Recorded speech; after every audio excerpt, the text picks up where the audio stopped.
So, again, if I can say. Yeah, well, I think it's the 11th. Okay. 11th time. 11th, yeah? Yeah, well, good memories always. Always, of course, very pleasure. It's a pleasure to play. And what really makes special this tournament is that the normal type nowadays is that the Super Grandmaster tournaments are always invited by, like say, like 6 players are always invited. They are normally from the top 10, and this is the only tournament which is from 14 players, and it really makes it much more interesting because you have 7 games and not only 3 like in the most of the events. Well, first of all, this tournament, I mean, we appreciate very much that you came along today because you have had some tremendous positions over the board, which you were getting round after round after round, and the situation did not go so far according to expectation, at least according to positions which you were building over the board. Are you still hopeful that you can save this tournament, or is it a big disappointment? Well, what is your feeling at this moment, the way this tournament has gone so far?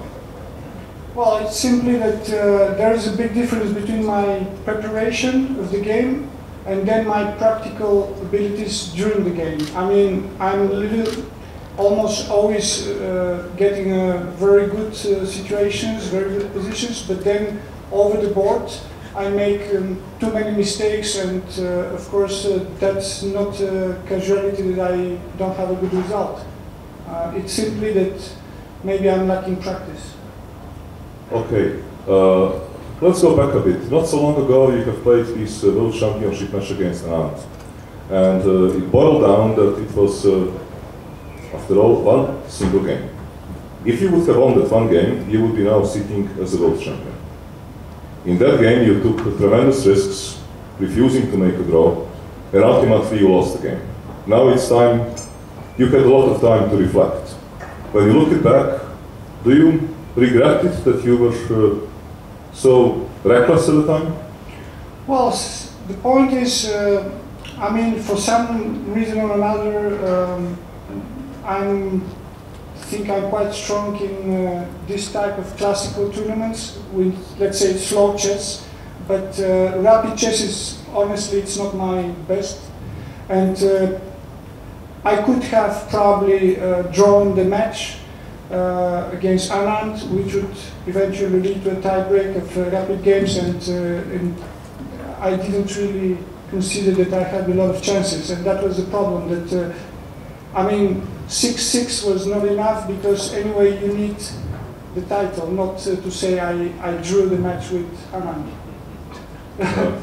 Ik zal even uitleggen dat de regels waren dat in het geval van gelijk resultaat ze zullen gaan van een lange partij dat jullie zien in Wijkazee, naar de rapid partij. En Veselin had het gevoel dat de snellere tijdlimiet zou eigenlijk Anand als favoriet stellen, en daarom hij wilde dat beslissen in de laatste round. By the way, the fact that the match was held in Sofia, did it bring you advantage or disadvantage? Home crowd, expectations, did it work in your favor? Well, it's very easy. When you play well, it's better to play well at home. And when you play badly, it's good that the match takes place somewhere else. It's very easy. But, well, of course, expectations. There are even some certain players that prefer not to play at home. I mean, I don't have this problem. I think it's not. If you concentrate and you have the same kind of regime as you can, as outside Bulgaria, you can really make no difference where the match takes place. Okay, when we talk about World Championship matches, a lot of the world has been intrigued watching your also epic match with the Kramnik, which happened before this match against Anand. And, well, you did not part as a friends, to put it mildly. And there were a lot of accusations coming from each other. And now there's a lot of time has passed, about 7 years has passed. Do you still think after 7 years that it was a full play at stake and that he was receiving some sort of information in a hidden room during the match? Well, I mean, it was very simple, you know, that, well, of course, that was the other story. We were playing in his home country, and, well, he was doing things which were very strange for a professional chess player, the behavior. And, but okay, we can speculate forever about it, but what I somehow sensed was that he was completely untouchable in his own country. So, okay, I'm just trying even to forget it. Okay. I mean, the impression was that he could more or less do and say what he wanted. And that was what he was doing, actually. In that match, by the way, Veselin also lost by one game. If there was one game, if he would have won, he would have won this match. In a World Championship about 120-year history, it happened only twice that somebody lost the game by the no-show factor. Once was in legendary match 1972 in Reykjavik, Fischer-Spassky, and second match was match Topalov-Kramnik. Well, Fischer-Spassky, as we know, Fischer did not show up for game 2, and he lost the game by forfeit. Later on, I talked to Boris Spassky about this, and he opined very strongly that this point which he has received for free has put him in a psychologically such a difficult position that it would have been better for him if this thing would have never happened. When this no-show factor happened in your match against Kramnik, when Kramnik refused to leave his room and his clock was ticking and he went through the time and he lost the game by forfeit because of no-show factor, do you think that it played psychological influence for the rest of the match, or you were kind of continuing playing irrelevant of this factor? Well, from that moment on, I won 2 more games, and I lost 1, so I can't really complain that it affected me. But there was a, you know, in professional sport, I believe there is a professional organization which takes the decision. There are arbiters and commissions and committees. So if one player starts to believe that he should make the rules, then there's obviously something wrong. It means that then the international federation shouldn't exist if players make the decisions. And that was why he was showing complete disrespect to everybody. So of course he tried to change the beginning of the game, and it's impossible simply. And there was already this precedent in the game Fischer-Spassky, and it was very clear that I also had some doubts whether to play, to show for the game or not, but it's very clear that if you don't go for the game, you just lose it. And that is what happened, so it's very simple, the rules are very simple. Okay, so it did not provide any kind of psychological connection to the remains of the match? The point, I didn't feel guilty because, again, simply we really believed that his behavior was not correct. So I didn't feel guilty, and in fact, even after receiving this game for free, this point, I still didn't feel so happy and satisfied with how everything was going on. And the fact that in the next games I could prevail by winning 2 games to 1, I still believe that it shows that it didn't affect me. Let's go to this kind of media part of things, because during your matches against Kramnik and matches against Anand, it was media widely publicized. So during match against Kramnik, there were some letters signed by, I don't know, 50 different players in support of Kramnik. During match against Anand, it was widely support on Chess-based website explaining how many people were helping him. They were more or less, in a media-wise, they tried to paint them as a good guy and you like a bad guy, like you fighting the rest of the world. Did it have any effect on you? Or do you read these kind of things during the matches at all? No, of course, not really. I think when you, after some time during the years, you kind of learn how to isolate yourself from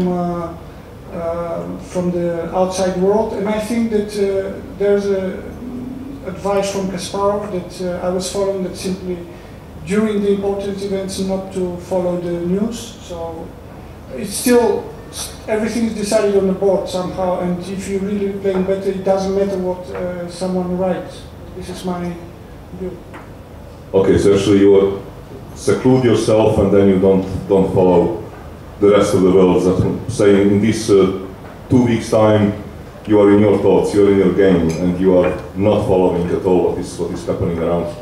Well, I mean, World Championships matches, they are special. It's simply they can change your life, of course. So I guess that it's worth to sacrifice a month or 2 or 3 weeks of your time. Just to do it for 3 weeks, not to read newspapers and just only to think about chess. But later on, when you kind of follow things which are happening, were you unhappy with some of your very well-known colleagues who have decided so easily to take a decision from 5,000 kilometers away? Well, it's. I think they were simply misled and just lack of information, honestly. And I don't think that many of them would repeat the same now. So it doesn't matter anymore, in fact. But okay, now let's talk about the future. You are still a young man, a lot of energy, still top 5 in the world according to rating. Do you want to come back? Yeah, well, yes. Of course. I mean, really, but of course I realize that now competition is really strong and youngsters are really playing well. I mean, today I lost the game to Caruana, and well, I think he played, in general, he played a good game. Of course, I shouldn't make, of course I made the mistakes, but anyway, there's a lot of competition and the new generation is really coming strong. But will you try to become world champion again? Yeah, well, of course, the problem is a little bit with the international federation, that it changes the rules so often that it's not so clear how exactly to become a world champion. But, you know, in the past, there was, for some reason, the world champion was always considered as the best player of the world. But now it's not necessarily the case, and I believe that was because Kasparov and Fischer and Karpov, they were #1 on the rating lists and at the same time world champion. But now it's not the case, so people start to really not to be sure who the best player is. And to be a world champion, there's only one condition. You have to win the world championship tournament or match. But to be a #1 on the rating list, you have to show every 2 months, or on each tournament you have to show good results. So for me personally, the #1 spot in the rating list is more valuable right now. But the World Championship matches bring a lot more money than being #1. So there is a misproportion. So what do you want to go for? Both? Well, that would be the case, but I understand even for only for players like from the capacity of Gary, he could win matches and at the same time still have a lot of energy to play well in the tournaments. But if you look now at Anand, he's keeping his best ideas, I think, and the best energy for the matches. Talking about energy. You have, well, very recently gotten married. And these kind of happenings normally do not leave people irrelevant. Did it bring you some extra impulse, or did it take away part of your energy? Well, when I married, I was #2. Now I'm like going down quite fastly. But, I hope your wife is not watching this interview. No, but, well, you know, normally it takes about 1 year to recover. So to recover from world championship match or marriage? No, for some reason people start to lose rating points, and until now I was using this as a good excuse, but already it's 1.5 years past and I'm still playing badly, so I have to think about something different. Well, then I hope that for the sake of your marriage, you are going to win the last 3 games of this tournament. And we thank you very much for your time tonight. Thank you.